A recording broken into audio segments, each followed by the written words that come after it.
Hello, I'm the Angry Spork, taking issue with Iron Man Exo Manowar. Previously, reality-warping machinations of a pair of villains caught the attention of two time-displaced armored warriors.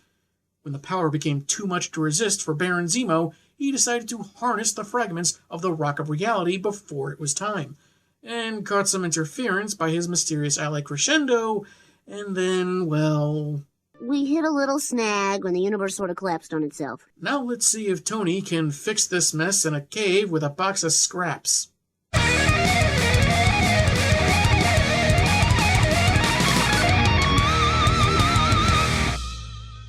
Part 2, which is also a #1 issue, has a cover that's much like the first, but with Crescendo and Titania in front of the building and the heroes reflected in the glass. Furthermore, while they're still the CGI-rendered heroes, the women have a more painted appearance. Very odd choice, but maybe the whole multiverse thing is supposed to help explain it.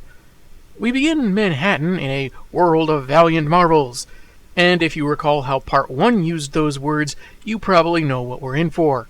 Terrorists for hire, the Agents of Rage, are attacking, including Crimson Dynamo, Titanium Man, War Master, and the Armorines. That last half kind of sounds like a violent cover band for 1940s boogie music, if you ask me. Fortunately, they're confronted by the Avengers on a 2-page spread featuring the familiar faces of Cap, Crystal, Quicksilver, but perhaps less familiar ones like Rye, Solar, and Windstorm.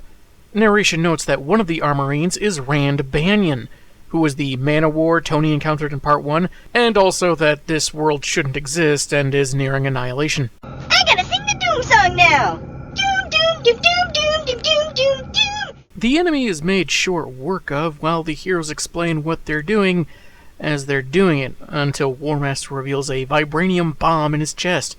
He threatens to destroy the entire city if he and his buddies aren't extradited from the US, but Solar calls time out as he senses something wrong with reality.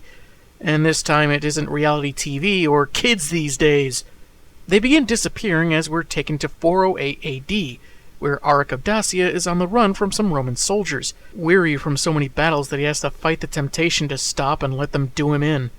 When he manages to get out of their sight, he lets his horse run solo while he ducks into a cave, fooling his pursuers for the time being. He knows they'll be back, and the mountain is way too tricky, so he opts to investigate the cave, hearing an ominous noise and drawn to it as if by fate.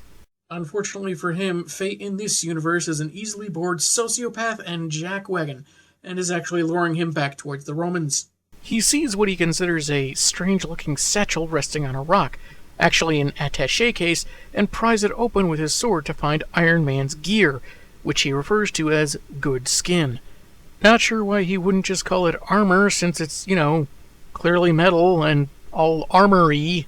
It's a regional dialect.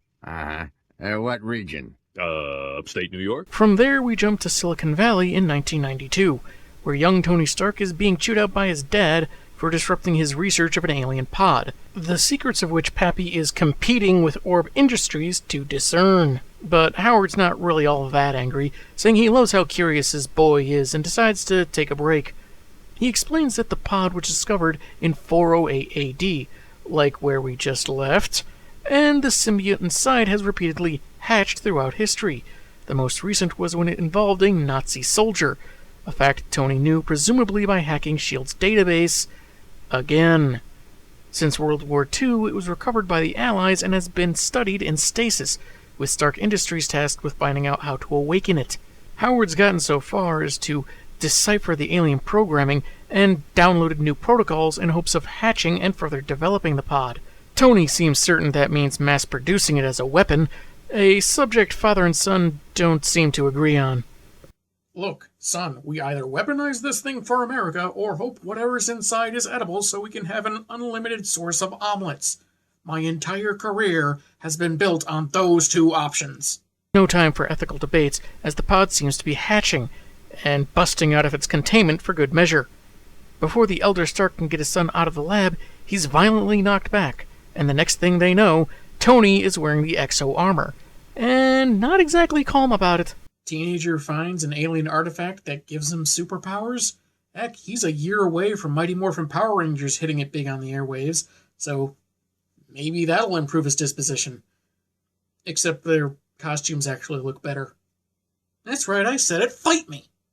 Meanwhile, the Isle of Exiles has a new title, Center of Reality, as we see Arnim Zola and Augur find their bosses trapped inside an unconstituted cosmic cube/rock of reality. It would appear Baron Zemo and Mistress Crescendo's greed has exceeded their grasp. Speak in words I can understand, you supercilious machine! More curious than worried, Arnim detects the cube emanating reality cessation waves, likely, as Augur suggests, because the rock was formed before all its fragments were gathered. Reality is being built and torn up with an odd consistency, not from the villains, but from two different sources. Countering the Vizier's hammy emotional outbursts, claiming their realities will cease to be, the dispassionate Zola insists they'll just change, just not the way Zemo or Crescendo intended. No one had better get any ideas about optioning these two for a wacky sitcom of interdimensional polar opposites, because the premise is too similar to my own idea for a show starring Commander Data from Star Trek and Dr. Orpheus from Venture Brothers. Augur exposits on things Zola would already know, like how they came to work together, the first one wanting to reshape reality, and their respective universes' armored champions interfering. Torso TV says that while there's not enough information to discern who the sources of this altered reality are, they can possibly get their scheme back on the intended track by gathering more fragments until they create a proper cube. To that end, Titania, Absorbing Man, Hyde, Melter, and some spider aliens are digging up the Amazon in search of a stone with the strongest energy signals yet. There's a lot on this page that we saw in part 1. Come on, Fabian, just because it's a merged reality is no excuse to repeat yourself. No excuse. No excuse, I say! Just as they're uncovering the rock, Exo Tony comes in with a Three Stooges impression and knocks out the Ginger Powerhouse. I don't care if this was written more than 2 decades before I even started reviewing comics online. I'm saying this story stole my bit that I borrowed from The Simpsons last week. Moving on. The spider aliens flee, only to encounter Iron Man, of course being Auric, who's as lighthearted and friendly as ever. The victorious heroes fly off with a fragment, which seems to have shown them reality as it should be. While they previously argued over who was too stern or too childish, they recognize what their lives were before. The exo-symbiote costing Tony his family as it did Auric, and Auric feeling the weight of responsibility and expectations as Iron Man. Until I saw your life in this armor stock, I never knew what it meant to be a hero. Kinda difficult to understand what they're supposed to be feeling when we barely see them in these new roles. There isn't even an explanation how Auric survived for centuries just wearing Tony's hand-me-downs. Feels more like they're just saying they get what each other's been through just so they can end the conversation. Having seen what this exoskeleton stole from you, I understand the real meanings of hatred and revenge. Isn't it great that we're all better people? Regardless of their problems, Auric figures they may be best suited to save the multiverse as they close in on the Isle of Exiles. Inside, Zemo thinks all he needs to manipulate the cube that's ensnared himself and Crescendo is more power. But let's not drag Tim Allen into this. The Metallic Titans bust in, offering their fragments if they can restore the universes as they were. Since that plan has no trace of evil or megalomania, Crescendo insists that she and Zemo cooperate to harness the cube's power. Yet, for reasons unexplained, they need to restore the old order of things before they can start anew. In an instant, Tony is Iron Man again, and Auric is XO, who notes how odd it is that such power would be limited to such restrictions. Sensing their foes aren't as capable of accomplishing their goals as they claim, Auric tosses their stone to complete the cube. Auric! What are you doing? You cannot save the world if it's not first endangered. It was already in danger. We were about to save it. Yes, but now it's threatened more so, meaning we'll have saved it with equally enhanced measure. That was your takeaway from an alternate lifetime as Iron Man? That's your definition of a hero? We are not talking about the sandwich this time, are we? Now I know why my older self turned evil. In truth, the Visigoth figures that while the pair have all the cosmic reality cube rock power at their disposal, they're still weak, lacking the kind of vision to fully tap into such potential. Much like a sculptor can have the tools and the clay, but without an idea of what they want to do, cannot sculpt a statue. A good point, unless they end up as an easily frustrated sculptor that instead starts mashing the clay in a frenzy while throwing his tools at everyone until it takes a SWAT team to drag me out of the learning annex.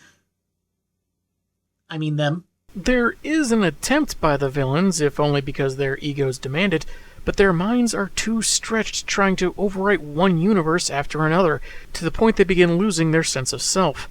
I also noticed that they don't stick just with the Marvel representation here, but what is likely Wonder Woman is there, possibly a mulleted Superman, and what looks an awful lot like Wildstorm's Grifter. The pair finally admit they can't control the all of everything, when, when, and where, and beg for help, which Exo obliges by plucking the universe bouillon cube from them. However, he still needs his counterpart's aid in order to restore the multiverse, though Tony is worried what'll happen if they screw up. How much worse could we make it? To reference something a bit more familiar to Marvel fans, 2 words. Heroes Reborn. Tony and Arik use the cube to make things as they always should have been, an immense undertaking to say the least, but one the two seem to expect themselves to see through. After they become ghosts or something, they begin reweaving the multiverse, restoring the alternate planes to their proper states before all this happened. Neat visual with the DNA-like structure there. When all is said and done, we return to Arik in 408, again chased by Romans, again leading them away from the cave he's hiding in, and seeing the alien Jello mold that would become his good skin. I hate Jello. Oh, come on, there's always room for Jello. I don't know if this is how he originally found the symbiote, but if it is, it's very different from what I read online, so my mistake for not reading more into it. Apologies. Tony, in the present day, is at Columbia University, weeks after he left reality as it was, rather than make any changes. Pondering Arik's words of what should be, he researches a book that covers a war involving the Visigoths, and sees Arik mentioned, a warrior that never stopped fighting. Finding they both returned to where they belonged, young Anthony muses that Arik taught him what it meant to be a warrior, and hopes he in turn taught XO what it meant to be at peace.